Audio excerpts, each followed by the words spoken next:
경상북도 교육감의 공약 이행이 전국 교육청 가운데 최하위로 나타났습니다. 울진군이 붉은 대게로 볶음밥과 캔 등 다양한 가공식품을 만들어 수출하는 대형 공장을 세웠습니다. 포항시는 직장에 다니는 엄마 아빠들의 자녀 양육을 돕기 위해 원더마마 서비스를 이달부터 시행합니다. 여러분 안녕하십니까? 경상북도 이영우 교육감의 임기가 1년도 채 남아있지 않은 가운데 공약 이행이 전국 교육청 가운데 꼴찌로 나타났습니다.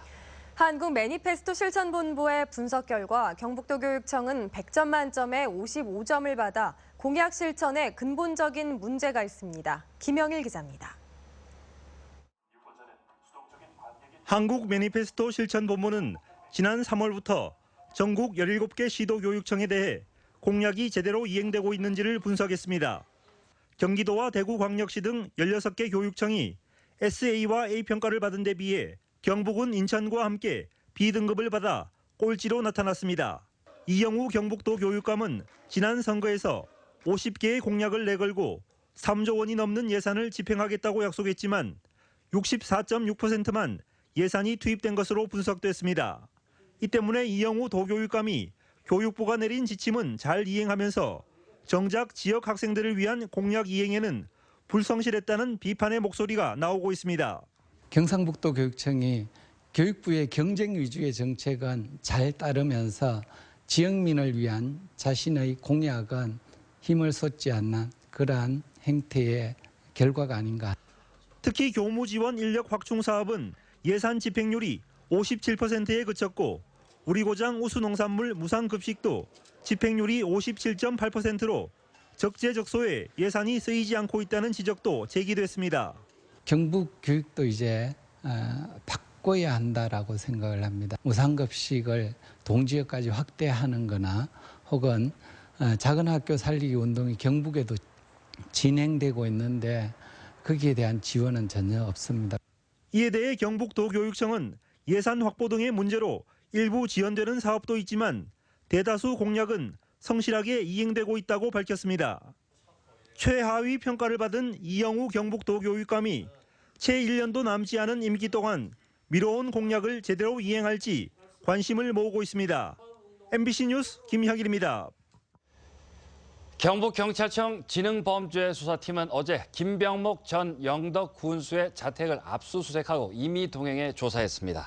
경찰에 따르면 김 군수는 지난 2010년 영덕 지역 아파트 택지 분양 과정에서 영덕의 모 건설업체에 각종 특혜를 제공하고 뇌물을 수수한 의혹을 받고 있습니다. 경찰은 자신이 운영하는 회사 돈 수억 원을 횡령한 혐의로 경북도의원 A씨를 수사하는 과정에서 일부 돈이 김 전 군수에게 흘러들어간 정황을 포착하고 수사에 들어갔습니다. 경영 악화로 1년 전 부도가 난 뒤 가동이 중단된 포항 철강공단의 강만업체 아주베스틸에 대한 매각이 추진됩니다. 아주베스틸 채권단이 최근 대구지방법원에 경매를 요청함에 따라 아주베스틸 포항 공장 부지와 설비를 대상으로 오는 17일부터 매각 절차가 시작됩니다. 철강업계에서는 매각 가격을 최대 800억 원으로 예상하고 있는데 인수업체로는 휴스틸 외에도 세아제강과 한국주철관, 금강공업 등이 거론되고 있습니다. 한편 기존 경영진은 매각 이전에 기업 회생을 추진해 회사를 다시 살리고 직원 400명을 재고용하겠다고 밝혀 향후 진행 과정에 관심이 모아지고 있습니다. 단순히 붉은 대게살을 발라내 포장하는 단계를 넘어 게살로 볶음밥과 캔 등을 만들어 수출하는 대형 공장이 울진에 들어섰습니다. 어민들과 대게 가공업체의 안정적인 수입 확보에 도움이 될 것으로 기대됩니다. 이규설 기자입니다. 울진군 평해읍에 문을 연 대형 식품 공장입니다. 각종 야채와 붉은 대게살이 듬뿍 들어간 볶음밥이 컨베이어 벨트를 통해 쏟아져 나옵니다. 울진군이 사업비 170억 원을 들여 공장을 세우고 대산그룹에서 운영을 맡아 붉은 대게와 새우볶음밥 등 볶음밥 5종류와 붉은 대게 통조림을 생산합니다. 이 공장에서는 하루에 볶음밥 10톤과 붉은 대게 통조림 3톤을 생산할 수 있습니다. 실제 가장 질 좋은 붉은 대게를 안정적으로 공급받을 수 있는 지역이 울진이어서 울진에 공장을 설립하게 되었습니다. 군이 거액을 들여 대기업 식품 공장을 유치한 데는 그만한 이유가 있습니다. 울진은 국내 최대 붉은 대게 생산지이지만 지금까지는 단순히 게살을 발라 대부분 일본에 수출했습니다.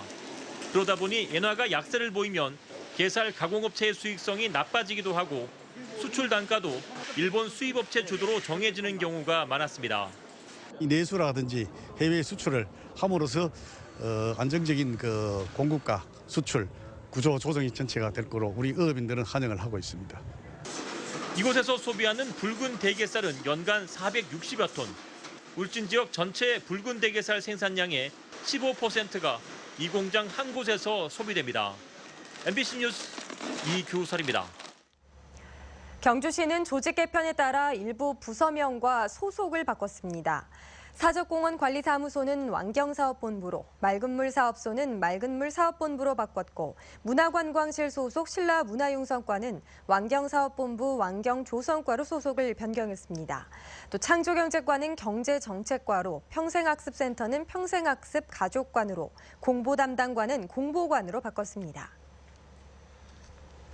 대구시가 청년 실업 대책으로 지난해부터 고용 친화 대표 기업을 선정해 지원하고 있습니다. 그런데 선정된 일부 업체에서 성추행 사건이 잇따라 발생하고 실질적인 고용의 질도 의심받고 있습니다. 도성진 기자가 취재했습니다. 대구시가 청년들에게 좋은 일자리를 소개한다며 지난해 선정한 고용 친화 대표 기업은 23곳.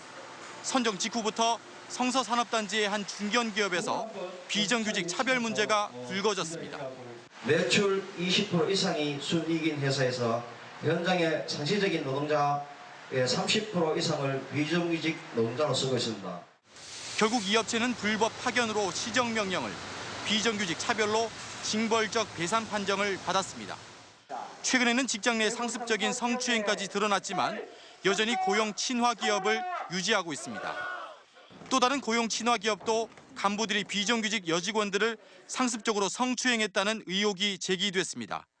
일부 고용 친화 기업들은 취업 사이트에서 급여 정보를 찾아볼 수 없었고 군대식 문화로 이직률이 높다는 등 부정적인 평가도 발견됩니다. 대구시가 고용 친화의 선정 기준으로 삼는 임금, 근로시간, 복지제도 등의 조건이 실질적인 고용의 질을 반영하지 못하고 있는 것입니다. 비정규직 비율, 그리고 단체 협약 비율, 그리고 양성평등 비율, 그리고 고위직의 장애인이나 여성이 있는지 유무 이런 것들 다 체크를 하거든요. 제도를 만들 때 너무 졸속적으로 만들었다. 대구시는 올해도 17곳을 더 선정했지만 절대 다수가 제조업이고 청년들의 요구와 동떨어진 기업 문화를 가진 곳도 많습니다. 이직률이라든지 안에 만족도라든지 이런 부분 사실 평가가 없다 보니까 그 안에 고용의 질이 얼마나 청년들에게 잘 맞느냐는 굉장히 의문이 드는 수준이죠. 대구시는 청년 고용률이 선정 우선순위였다면서 내실 있게 바꾸겠다고 밝혔습니다. 명칭 바꾸는 것도 적극적으로 한번 따져보고 사회적으로 많이 문제가 되는 업체들은 우리가 선정해서 취소하는 기준도 여러 가지를 좀 검토를 하도록 그렇게 했습니다. 대구시가 전국 최초라며 야심차게 준비한 청년 실업 대책이 정작 청년들의 눈높이는 맞추지 못한 것은 아닌지 점검이 필요합니다. MBC 뉴스 도성진입니다. 경상북도가 전국 최초로 청년 정책을 전담할 청년 정책관을 신설하고 오늘 현판 제막식을 가졌습니다. 청년 정책관실은 행정기구 설치 조례 시행 규칙 개정으로 기존 청년 취업과를 확대 개편했으며 다음 달 중으로 경제부지사 직속 국장급으로 편제해 인력을 보강합니다. 청년 정책관실은 앞으로 청년 일자리뿐만 아니라 청년 복지와 문화 등 청년 정책에 대한 종합 계획을 수립해 실행합니다. 경상북도는 청년 정책관 신설을 계기로 도시 청년 시골 파견제와 청년 창업 자유구역 지정 등 청년이 돌아오는 청년 정책 10대 과제를 추진합니다. 포항시는 직장에 다니는 엄마 아빠들의 자녀 양육을 돕기 위해 원더마마 서비스를 이달부터 시행합니다. 원더마마 서비스는 만 12세 이하 자녀를 둔 포항시 직장맘, 직장대디를 대상으로 아이 병원 픽업, 귀가 서비스와 학교길 동행, 혼자 있는 아이 SOS 요청 시 일시 돌봄 등입니다.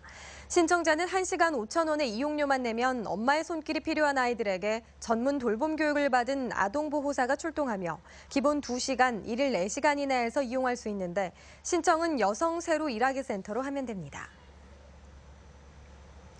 포항시가 포항의 대표 사거리 격인 대잠교차로에 좌회전을 허용해주지 않아 운전자들이 불편을 겪고 있습니다.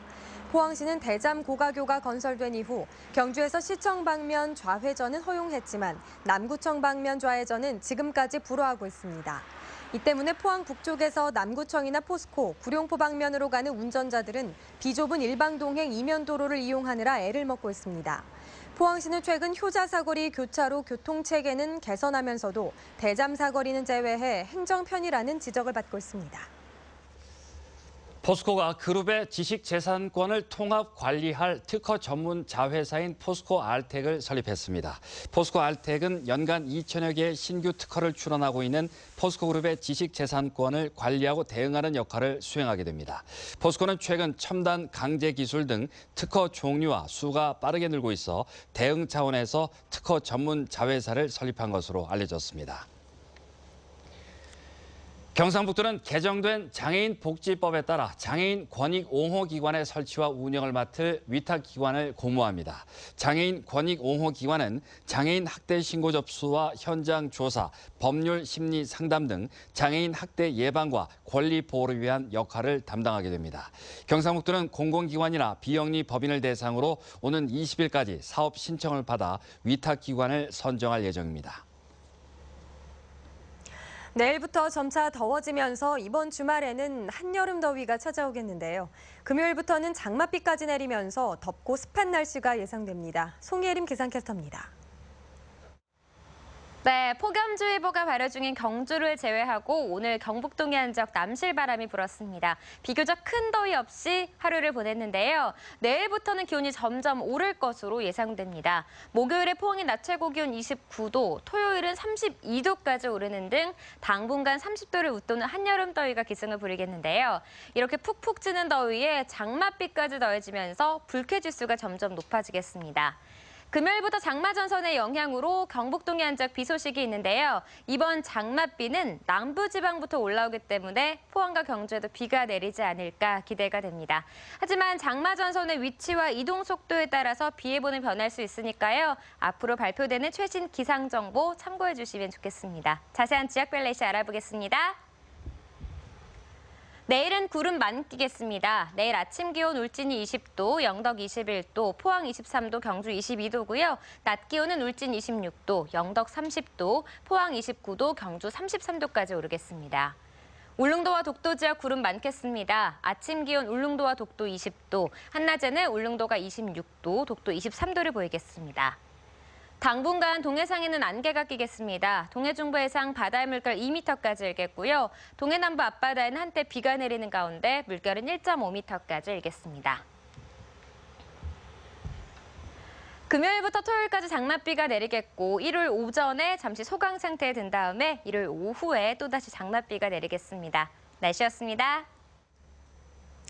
오늘 오전 4시 반쯤 포항시 북구 죽도동의 한 가건물에서 불이 나 전자제품 등 건물 내부를 태워 소방서 추산 800여만 원의 재산 피해를 낸 뒤 10여 분 만에 꺼졌습니다. 이 불로 주인 74살 최모 씨가 화상을 입어 병원으로 옮겨져 치료를 받고 있습니다. 소방당국은 촛불을 켜두고 기름을 옮기다 불이 난 것으로 보고 정확한 화재 원인을 조사하고 있습니다. 한동대학교는 어제 우즈베키스탄 기업경영연구원과 함께 우즈베크 공동교육과정의 하나로 정부 관계자와 국영기업 종사자, 대학원생을 대상으로 기업경영 현황과 도전과제라는 주제로 컨퍼런스를 열었습니다. 우즈베크 공동교육과정은 기존 사회주의 체제에서 우즈베크 정부에서 운영하던 공기업들의 민영화에 대비한 인재 양성과 경영 효율화 연구가 활발히 이루어짐에 따라 우즈베크의 우리나라의 경제발전 경험과 경영 노하우를 전수하는 등 경영정책 전문가와 기업인을 양성하고자 지난 2015년 개설됐습니다. 포항시는 수산물 건조에 필요한 인력을 외국인 계절 근로자 단기 채용으로 채우기 위해 법무부와 협의하고 있습니다. 포항시는 관내에 거주하는 1,800여 명의 다문화 이주 여성의 부모나 형제, 자매에 대해 90일 이내에 단기 근로 기회를 제공하고 이들의 가족 상봉도 돕도록 외국인 계절 근로자 제도를 적극 활용하기로 했습니다. 어촌에서는 과메기와 오징어 건조 시기인 11월부터 이듬해 1월까지 인력난이 심한데 지난 3월 계절 근로자 수요 조사에서 90여 허가가 400여 명의 인력을 요청했습니다.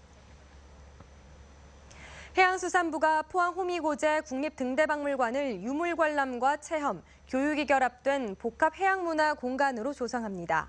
이를 위해 해수부는 오는 2021년까지 232억 원을 들여 세계 등대와 항해 유물관, 등대과학관, 해양문화교육관 등을 건립해 현재보다 2배 이상 넓어진 11,000여 제곱미터의 규모의 전시 공간을 조성할 계획입니다. 또 내년에 인천에서 열리는 세계 등대문화유산 전시회 전시물을 국립등대박물관으로 영구적으로 이관합니다. 이상으로 포항 MBC 뉴스데스크로 마치겠습니다. 여러분 고맙습니다.